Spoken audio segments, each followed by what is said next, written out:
Good evening guys. আজকে আমি চলে এসেছি রান্নাঘরে পিঠে করতে।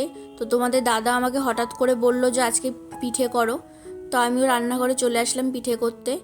তো আমি ফার্স্টে কড়াই গরম হয়ে গেছে, জল দিয়ে দিলাম, দিয়ে ওর মধ্যে একটু নুন দিয়ে দিলাম। নুনটা ভালো করে জলের সঙ্গে মিক্সড করে নিলাম। নেওয়ার পরে জলটা যেই গরম হয়ে গেছে তখন আমি ওর মধ্যে চালের যে আমি গুঁড়োটা করে রেখেছিলাম সেই চালের গুঁড়োটা এর মধ্যে দিয়ে দেবো।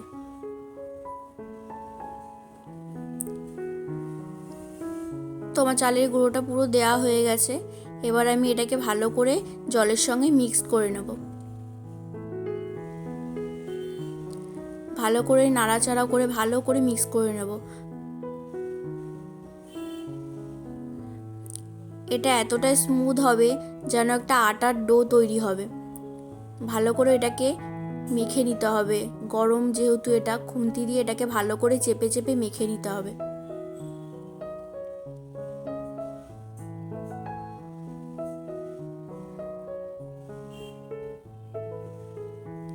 তো এটা প্রায় শুকিয়ে এসছে, একটা ডো তৈরি হয়ে গেছে। তো এটাকে ভালো করে আরেকটু চেপে চেপে সুন্দর করে এটাকে একদম প্লেন করে নিতে হবে। তো এটা পুরো শুকিয়ে একদম ডো তৈরি হয়ে গেছে। এবার এটাকে আমি নামিয়ে নেব।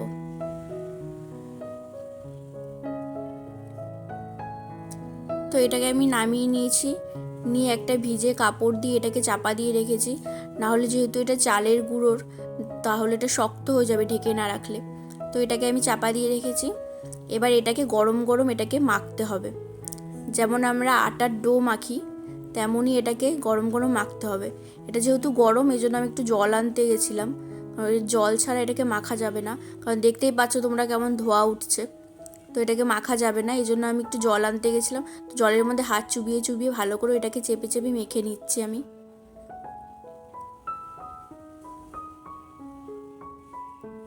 এটা এতটাই গরম যে আমি হাত দিতে পারছি না। তো আমি এটাকে ভালো করে মেখে নিচ্ছি। যত সুন্দর ডোটাকে মাখা হবে তত সুন্দর পিঠেটা তৈরি হবে। কারণ যখন পিঠেটাকে গোল করবো যাতে ওটা ক্র্যাক না হয়ে যায়, এটা ভালো করে সুন্দর করে স্মুথ একটা ডো তৈরি করতে হবে।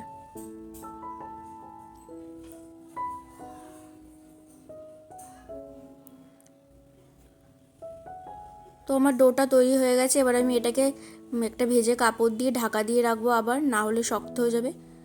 তো এবার আমি ছোট ছোট করে লেচি করে নেব। এবার ছোট একটা লেচি করে নিয়ে আমি তোমাদের দেখিয়ে দিচ্ছি কিভাবে করতে হবে। এবার চালের গুঁড়ো নিয়ে এটাকে একটা গোল শেপ করতে হবে। যেমন আমরা কচুরি টচুরি খাই, পুর ভরি, ওরকম পুরের মতন করে নিয়ে এর মধ্যে একটু সন্দেশ আর এর মধ্যে একটু সন্দেশ আর একটু খোয়া ক্ষীর দুটো মিক্সড করে ওটার মধ্যে আমি পুর ভরে দেবো। তো এরকম পুর ভরে ভালো করে চেপে দিতে হবে, মুখটাকে বন্ধ করে দিতে হবে। দিয়ে একটা কাঠি নিয়ে মুখটাকে আস্তে আস্তে করে একটা একটা করে পাশ আটকে আটকে দিয়ে চেপে চেপে চেপে চেপে একটা খুব সুন্দর ডিজাইন তৈরি হয়ে গেল। একদম ইজি ডিজাইন, এটা সবাই করতে পারবে। কারণ অনেকে পারে না পুলি পিঠের ডিজাইন করতে। তো এটা একটা সহজ রেসিপি যে একদম পুরো একটা কাঠি দিয়ে চেপে চেপে দিলেই হয়ে যাবে। তোমাদের আরেকটা করে দেখাচ্ছি। তো এরকম গোল করে নিয়ে এর মধ্যে সন্দেশ আর খোয়া ক্ষীর দুটো আমি মিক্সড করে দিয়ে ওটাকে ভালো করে চেপে চেপে দিয়ে ওটাকে একদম কাঠি দিয়ে একটা চাপ একটা করে ভাগ করে করে চাপ দিয়ে সমান করে চাপ দিলে ব্যাস তৈরি হয়ে গেল। এই যে খুব সুন্দর তৈরি হয়েছে। তো আমি সবকটা পিঠে তৈরি করে নেবো এভাবে। তো আমার সবকটা পিঠে তৈরি হয়ে গেছে। আর এইদিকে আমি যেহেতু পাটালি গুড় ছিল সেটাকে আমি জল দিয়ে ফুটিয়ে একদম পাতলা করে নিয়েছি। এবার আমি দুধটাকে গরম করে নিচ্ছি। দুধটা আমার গরম হয়ে গেছে। এবার আমি খেজুরের রসটাকে দিয়ে দেবো। তো খেজুরের রসটাকে দেওয়ার পরে দুধটার কালারটা খুব সুন্দর এসছে।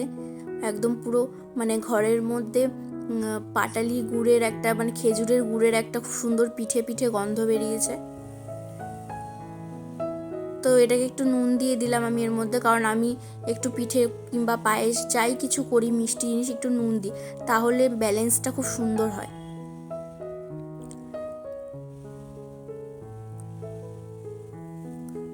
তো তো আমি গ্যাসটা একটু বাড়িয়ে দিলাম।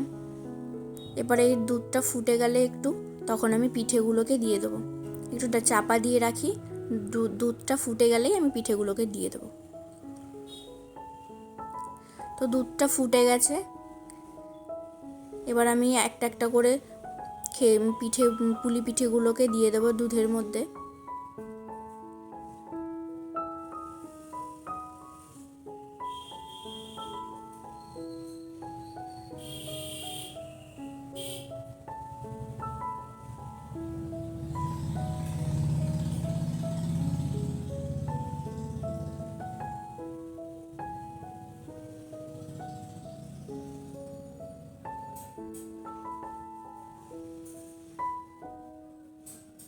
দেখতে পাচ্ছ ডিজাইনটা কত সুন্দর লাগছে।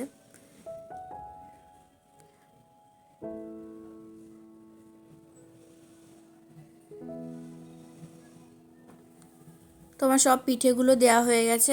এবার আমি একটু হালকা করে নাড়াচাড়া করবো, কারণ বেশি নাড়া দিলে এটা ভেঙে যাবে পিঠেগুলো। তো আমি হালকা করে নাড়া দিয়ে দেবো, দিয়ে চাপা দিয়ে দেবো।